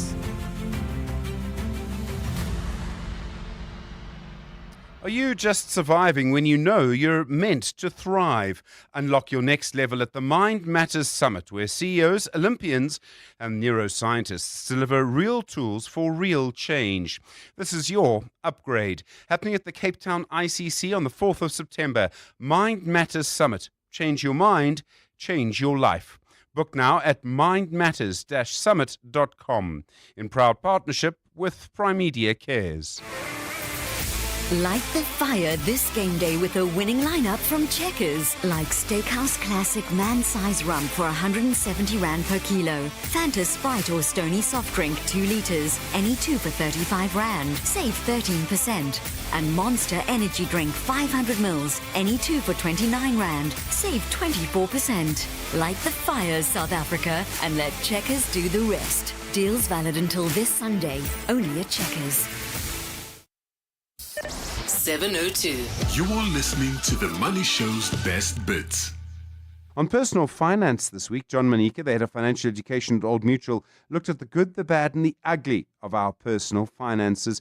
He also looked at how we've begun to show some real recovery despite some of the tough problems out there. You know, sometimes, I guess because we watch the news and every time we watch the headlines and it's always something gone wrong. But trust me, when you look at the savings and investment behaviors of South Africans, there are some positive things there. And that's what the research is telling us. For me, it was quite encouraging for me to see that South Africans actually have a forward-looking posture, you know. So, and that's why we said, look, maybe let's talk about the good, the bad, and the ugly, so that we have a proper mixed bag, you know, of where we are as South Africans. Yeah. So there are lots of reasons why we sort of lack some of the confidence. I mean, we look at the headlines, there's corruption, there's money wasted there. I mean, I was looking at it in Sunday newspaper the other day, and how many times was the headline, billions wasted? It's just all over the place. But you're suggesting that actually quite a lot more people are earning more money than they did last year. It's quite a big percentage. No, absolutely. I mean, so I think this is the good side of South Africans. Don't let anybody fool you. South Africans are very optimistic. South Africans are very resilient. Even in a very challenging economic landscape, South Africans are very creative, and I think hopefully we'll share some of the insights on how South Africans are doing this. So I think the fact that about 44% of South Africans are saying they're actually earning more than what they were earning last year. We take it for granted that companies are are offering wage increases above inflation or not. Trust me, if somebody gets a 1.5% increase and you ask them, did your salary increase? They will tell you it didn't, because they know what it means. There's a net effect, of course, taking tax into account. About 57% of South Africans are saying, actually, we have less debt compared to the same period last year. I was amazed at that. Yeah. I mean, that's a lot less. That's a lot less debt. And I mean, I don't know whether that's two-pot, whether it's something else, but why? How are people able to pay back debt in this economy? I mean, is it lower inflation? And somewhere, I haven't even used the phrase interest and rate yet. Yeah, I think it's a combination of things. I for the first time, and what I saw in this report for 2025, that South Africans are now a lot more proactive when it comes to paying down debt. They actually make arrangements. I'm not saying it's all South Africans, but there's a sizable number of South Africans who are starting to engage their creditors to say, listen, I want to make an arrangement there. They are a lot more proactive. That's why we're seeing about 57% of them saying, well, they have less debt compared to the same period last year. Could it be also just a function of, I mean, for a long time, you and many other people have been, I say this as politely as I can, trying to shove financial education down our throats. I mean, could it be having an impact maybe? At schools think, too, by the way, now. It is certainly ticking in the right direction. And it's the work that the financial services industry is doing, and banks. And, I wish there could be more. But clearly, something good is happening in South Africa. And for me, that's very positive. Well, we also saw that 22% of household income actually account for savings. You might not pick it up when we look at the national savings ratio, because, I mean, we use a different formula there, because you're looking at GDP, income versus consumption. It doesn't give you a true picture, but it may as well be because a lot of South Africans still believe in stokvels. And you'll be amazed that even your affluent South Africans still believe in stokvels. They will actually belong to more than one stokvel. So generally, I think that's a good sign for South Africans. Again, I think the whole idea of having a secondary income is also encouraging from a South African point of view. I think when you look at the number of people, I'm talking about working South Africans, who's saying, actually, I've got an alternative income. In fact, 1 in 5 South Africans earn a rental income from their primary home. Now, those things are good. I mean, we can't always be focusing on the negative. I mean, sometimes we just need to surface some of these positive things. I mean, that's also the culture of the hustle. So there was a time when the economy was dominated by big companies. You worked for a big company. There was probably someone in the house who was a mine worker. Things went from there. Now there's maybe a little bit more of a kind of, I've got to do this for myself.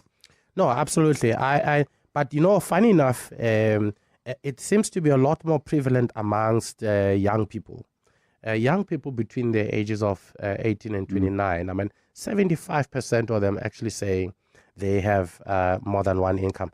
But when you go up the higher age brackets, that number actually declines. So at 75% of young people between the ages of 18 to 29, when you go to 30 to 49, it goes down to 61%. When you go 50 plus, that number drops to 31%.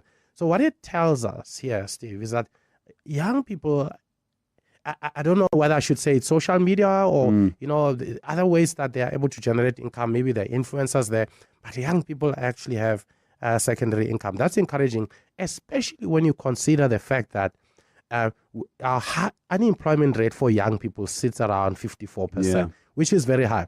Now, what that means also, Steve, is that if young people enter the labor market at a very late stage, they cannot save adequately for their retirement. Now, when they start having a secondary income, it gives them the opportunity to start creating wealth, because they start with their backs against the wall. When we talk about the growth in financial literacy, which I think must be playing a role, and I do think, schools have been doing a pretty good job. I mean, I learned nothing about money at school, I mean, nothing. So quite a lot of people are now valuing the financial education they get from institutions, and institutions obviously need to manage that quite carefully. They hold people's financial futures in their hands. No, absolutely. And And I think what stood out for me when we started looking at people's confidence in, financial literacy, the growth of financial literacy in general, but also about a number of people are starting to believe in financial advisors. I think we saw that number go up to 45% this year, which is encouraging. Because, look, when you have a legal problem, you speak to a lawyer. When you have a medical problem, you speak to a medical doctor. But I think it took a while. It may be because of the trust deficit that exists perhaps maybe in the industry. Of course, we've had some bad apples. So at times it tends to tarnish the image of the sector.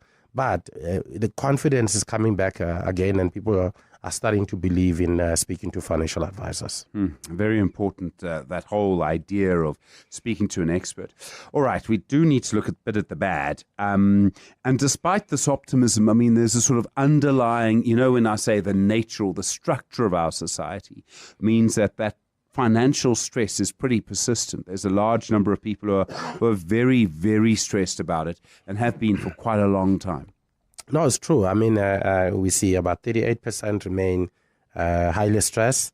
And women, report that they've got lower satisfaction when it comes to their financial situation. And you can understand that. We still have the issue of pay parity, I think it's taking some time, but of course there are some institutions or employers who are doing good in as far as that. But generally, women feel less satisfied compared to their male counterparts. Yeah. Is it also about the stress of seeing your child go hungry? And I'm not saying that a man isn't stressed by that, but we know, I think the figure is 38% of something of children in South Africa grow up in the same house as their father. So I mean, it's woman-headed households in the main, and they would feel that stress very acutely. No, absolutely. But also, women tend to be a lot more challenged because remember, they at times when they conceive, they have to they take maternity leave, and of course because they are the primary caregivers. So whenever there's a problem with a child, they are more likely to be out of work for a couple of days. It could be family responsibility of the child. So now you find that from a career progression, sometimes in some instances they get overlooked because of having to deal with these big responsibilities and having to juggle around.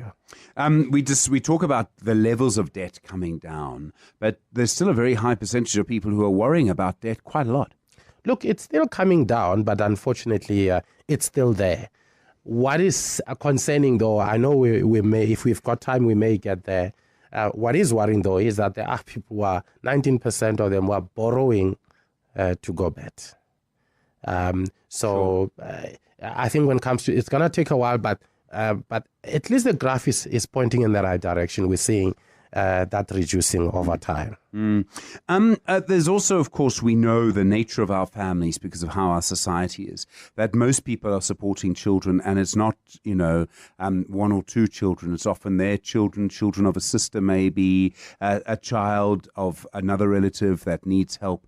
And that really does, I mean, take it from me, children are expensive, but it really does add to the concern. It adds to the financial burden. No, absolutely.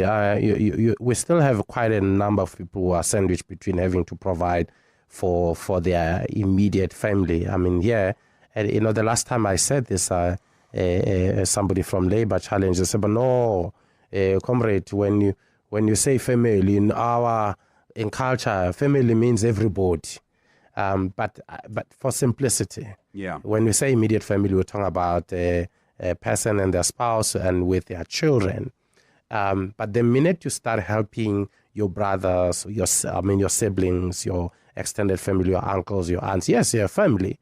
But this is why some people, or especially amongst young people, tend to be a lot more resentful about having to provide for extended family because they feel that they cannot create generational wealth early enough. I mean, because they have to deal with this. But that's a reality of where we've come from. I mean, that's a reality of how we're socialized. And then people are also dipping into their savings. So their savings are getting weaker over time.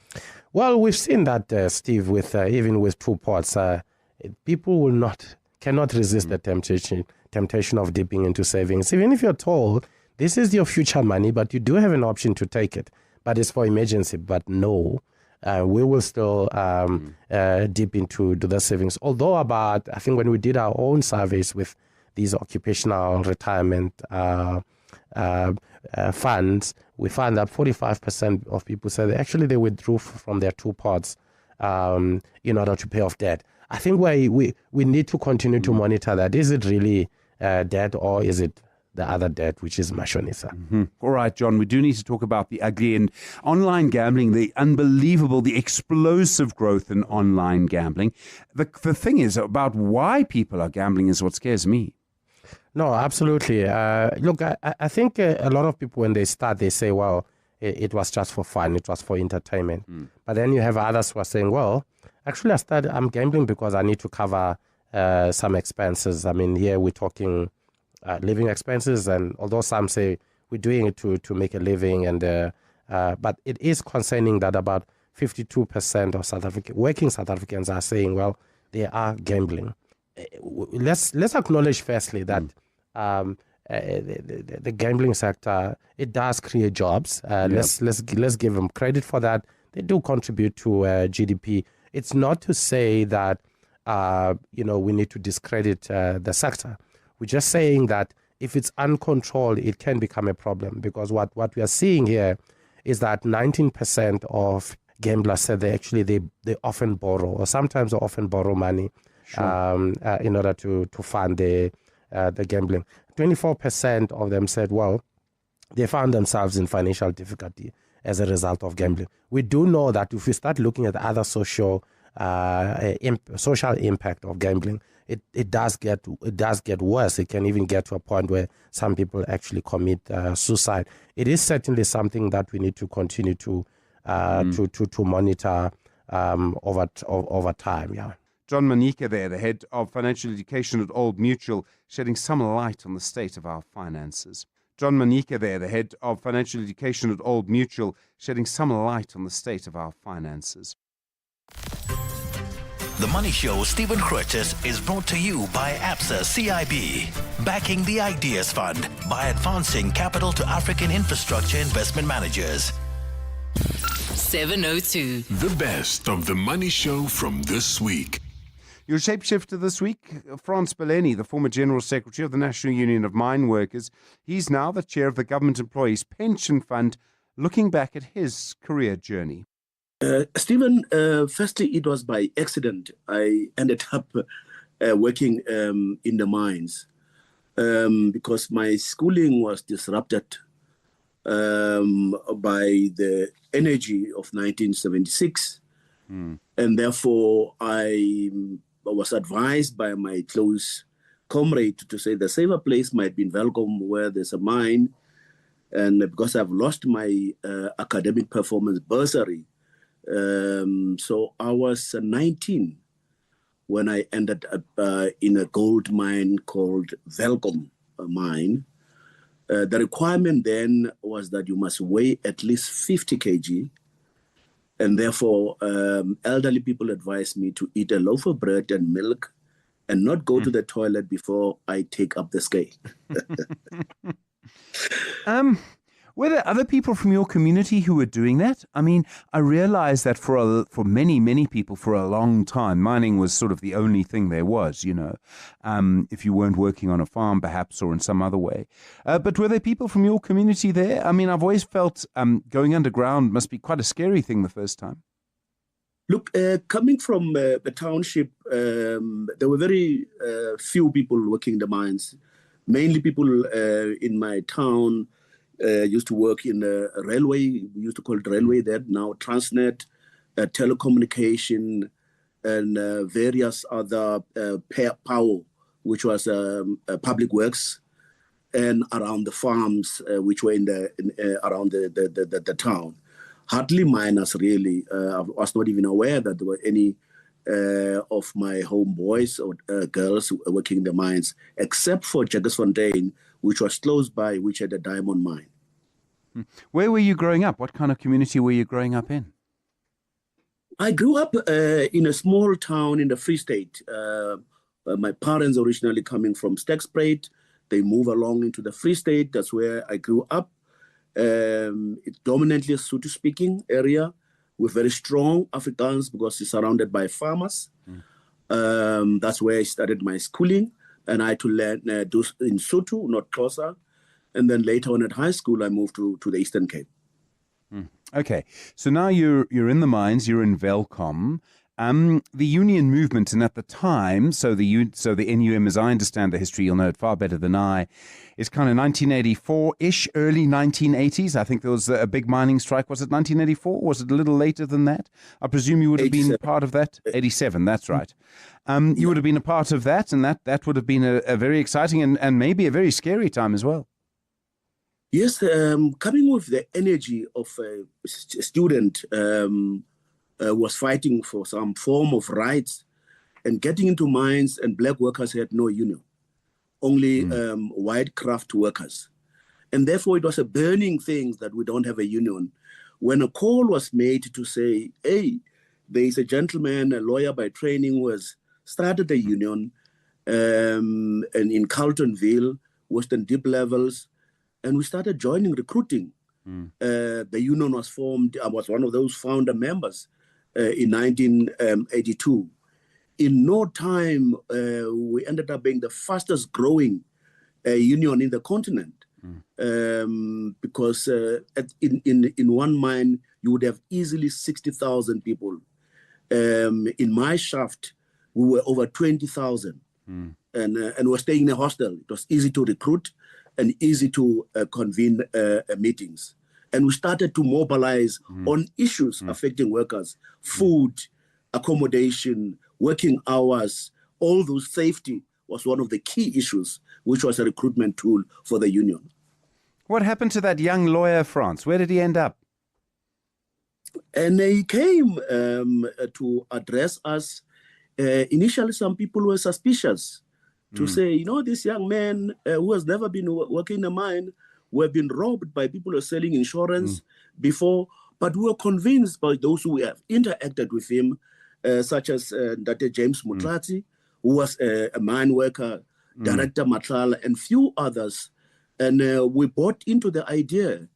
And he was very, when we go to a meeting with him at the Chamber of Mines, he was such a fighter, Stephen, and would take notes, some of the bombastic word, so then we can quickly go back and fight our employers using some of these terms, even if they were not fitting in your sentence. And what happened to him? I mean, he started a union. His name was Jimmy Mutlatsi. He had, if I remember, a father who was a police officer. Where did he end up? Can you remind us? Just before reminding you, Stephen, I must tell you about the 1987 strike, which was 21-day strike. And 50,000 mine workers were dismissed, including myself. 11 were killed by mine security. I was later then reinstated. We did not get any additional increase, but we got for the first time a retirement fund, which is called Provident Fund. That Provident Fund now is over 60 or 70 billion rand. Sure. That miner, that general secretary, who was a lawyer by training, ended up being a secretary general of the ANC, who were very reluctant to release him because we thought the union will collapse, and were persuaded by Ndate Nelson Mandela, who came to us at head office and persuaded us that this way of presenting it, and Mandela was a good negotiator, and then we released him. The story, end up in business, and now he's the president of the country. Exactly. Cyril Ramaphosa is the person you're talking about. You took a long time to get to the name. So I want to fast forward a little bit. And I remember the weekend. So you were the General Secretary of the NUM, at the National Union of Mine Workers. At the time, it was the second biggest union, I think, in the country, because NUMSA had overtaken you. There was a long period, and I remember going to press conference after press conference during the time that NUMSA was eventually expelled from COSATU. But after that, There was a general secretary. You were voted out as the general secretary of the NUM, and I'm sorry to ask this, but I just felt maybe it's the right moment. What do you think was happening in the NUM at the time? When you look back now, a long time ago, was it about personalities, or was it about the future direction of the union, or was it about something else happening in the union movement? Because there were a lot of deep things happening in the union movement.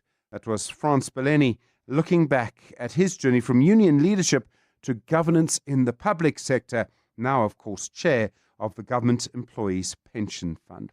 Thanks for being with us on The Money Show this week. We'll be back with you again at 6 o'clock on Monday. Thanks for listening. Look after yourself. Have a good weekend. The Money Show, Stephen Grootes, is brought to you by ABSA CIB, backing the Ideas Fund by advancing capital to African infrastructure investment managers. This is EWN. Good evening, I'm Maki Malapo. SA Steel Mills employees are appealing to the Industrial Development Corporation to prioritize their job preservation and workers' welfare. Industrial Development Corporation to prioritize their job preservation and workers' welfare when approving the sale of the company's